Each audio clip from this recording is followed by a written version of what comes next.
수가 있습니다.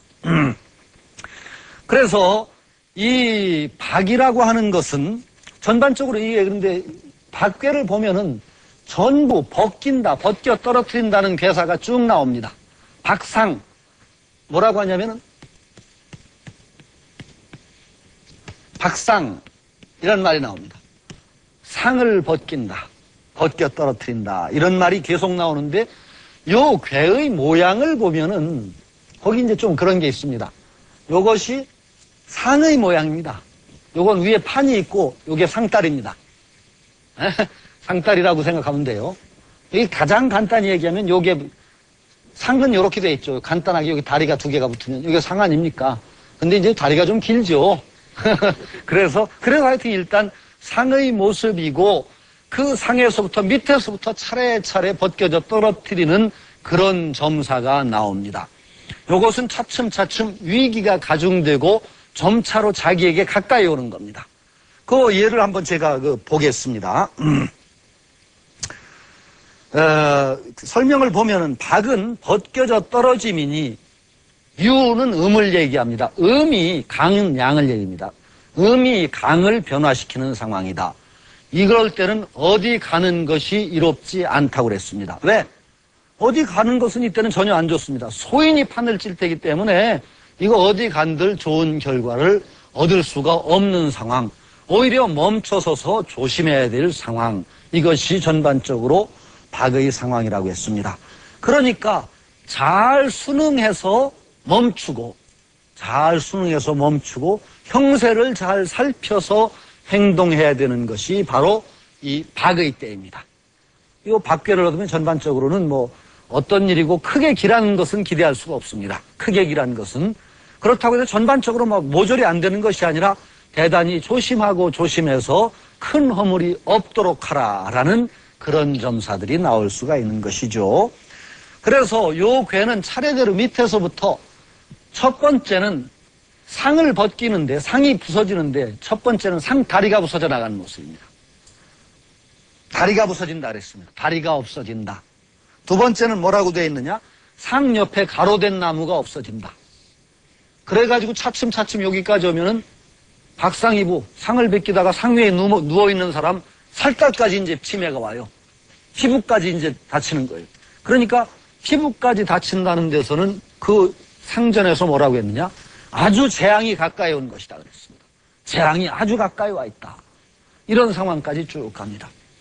그러니까 발전 순서가 여기가 이제 다리로부터 시작해서 옆에 된 가로 나무 해서 쭉 나가서 여기는 누워있는, 상 위에 누워있는 사람까지도 다치는 상황까지도 쫙 가. 그런데 요거는 뭐 전혀 딴 얘기이지만은 어떤 분이 제 아는 분이 이제 역을 상당히 좋아하는 분이 있어요. 어느 날 딴 문제 가지고 점을 칠 일이 있었대요. 점을 똑 쳤는데 박상이부가 나왔어요. 박상이부. 상을 벗겨서 막 피부에까지 재앙이 미친다. 바로 살가죽에. 이게 무슨 점이 이래? 그러는데 우연히 그 어머니가 상을 들고 오다가 갑자기 상이 뀨뚱하면서 바로 헛짚으면서 상이 우르르 무너지는 바람에 국국물을 뒤집었었다고 하더만요. 그러니까 이거 박상이부 맞아.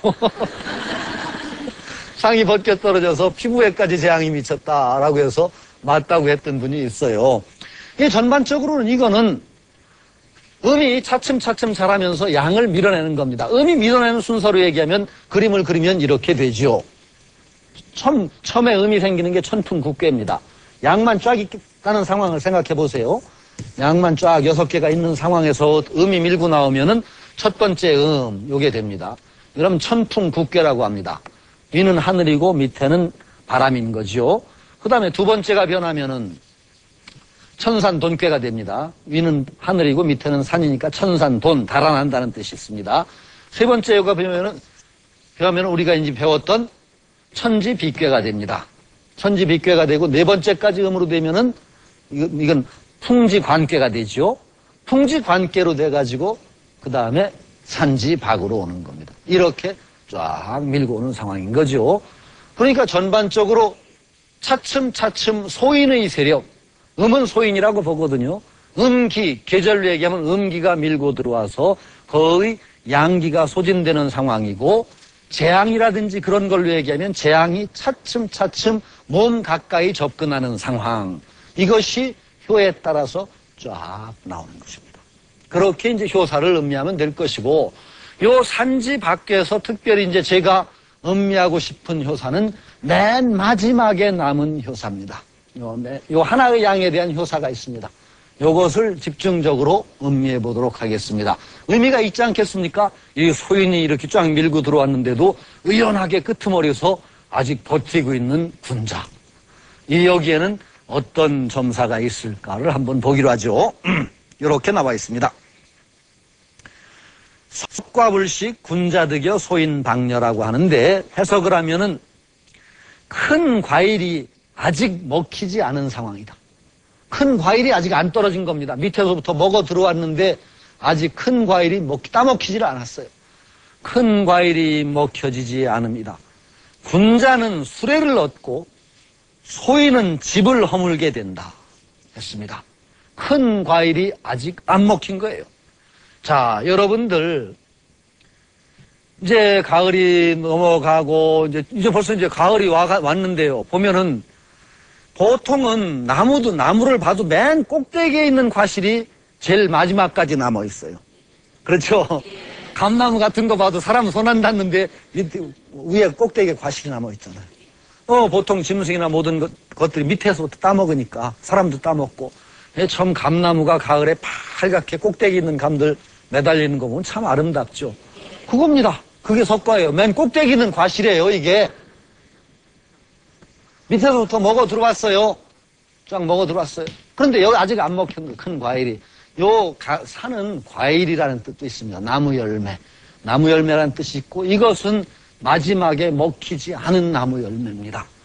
이 나무 열매, 아직 먹히지 않은 나무 열매가 다시 떨어집니다. 결국은 떨어져서 땅으로 돌아가서 그것은 다시 움터 나오는 새싹으로 다시 나타나는 겁니다. 음양의